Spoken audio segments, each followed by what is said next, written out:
Magandang araw! Ang ibabahagi ko ngayong araw ay ang ikalawang bahagi ng metodolohiya na Cupid at Psyche. Magbasa, makinig, matuto at magsaya. Ako si Binibining Menya. Handa na ba kayo? Tara na, umpisa na nating isa-isahin at pirapirasuhin ang mga detalyeng nakapaloob dito. Maaari kong ibigay ang soft copy ng video na ito, mag-email ka lamang o kaya naman ay mag-message sa aking Facebook page. Ilalagay ko ang aking email sa gitnang bahagi ng video at ang Facebook page naman ay sa huling bahagi matatagpuan. Maraming salamat sa panonood! Katulad ng binanggit ko kanina, ang ibabahagi ko ngayong araw ay ang ikalawang bahagi ng metodolohiya na Cupid at Psyche. Isang gabi ay kinausap siya ng lalaki at binalaan na darating ang dalawang kapatid ni Psyche doon sa bundok kung saan siya ay inihatid ng mga ito. Ngunit pinagbawalan si Psyche na magpakita sa mga kapatid. Ganun nga ang nangyari at walang nagawa si Psyche kahit naririnig niya ang ng kanyang mga kapatid. Sa mga sumunod na araw ay nakiusap si Psyche na kung pwede ay makita mga kapatid at nasumang-ayon ang lalaki. Kinaumagahan ay inihatid ng ihip ng hangin ng mga kapatid ni Psyche at agad nagkita ang magkakapatid.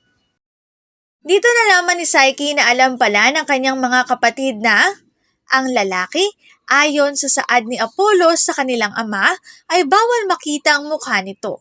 Doon natanto ni Psyche na kaya pala hindi nagpapakita ng mukha ang lalaki, marahil ay tama nga ang sinabi ng kanyang kapatid. Humingi ng payo si Psyche sa kanyang mga kapatid at siya ay binigyan ng upang makita sa dilim ang mukha ng lalaking mapapangasawa. Nang mahimbing na ang natutulog ang lalaki ay sinindihan ni Psyche at kinuha ang lumapit ito sa higaan ng lalaki at laking tuwa niya nang malamang hindi naman pala ito. Bagkus ay napakagwapo pala nito. Wari niya ay ito na ang pinakagwapong nilalang sa mundo. Sa pagnanais na makita ang mapapangasawa, ay inilapit pa ni Psyche ang lampara at natuluan ito ng nalangisa na siyang dahilan upang magising ito. Nalaman ng lalaki ang ni Psyche at agad itong umalis. Sinundan ni Psyche ang lalaki sa labas ngunit hindi na niya ito nakita. Narinig na lamang niya ang tinig nito at ipinaliwanag kung ano talaga ang pagkatao nito.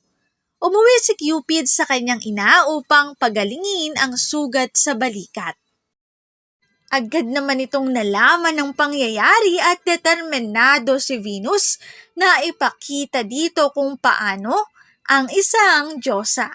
Naglakbay si Psyche at humingi ng tulong sa ibang Diyos, ngunit bigo sapagkat ang mga ito ay tumangging si Venus. Nang dumating si Psyche sa palasyo ni Venus, ay napahalakhak na lamang ito at nabatid na nagpunta doon si Psyche upang hanapin ang mapapangasawa. Binigyan ito ng mahirap na pagsubok si Psyche, kabilang narito ang pagbuo ng hiwa-hiwalay na buto bago dumilim, pagkuha ng gintong ng natupa, pagkuha ng itim na tubig sa malalim na talon at kahon na may lamang kagandahan mula kay Proserpine. Magaling na si Cupid bago bumalik si Psyche, ngunit ang kanyang inang si Venus ay siya upang di makita si Psyche.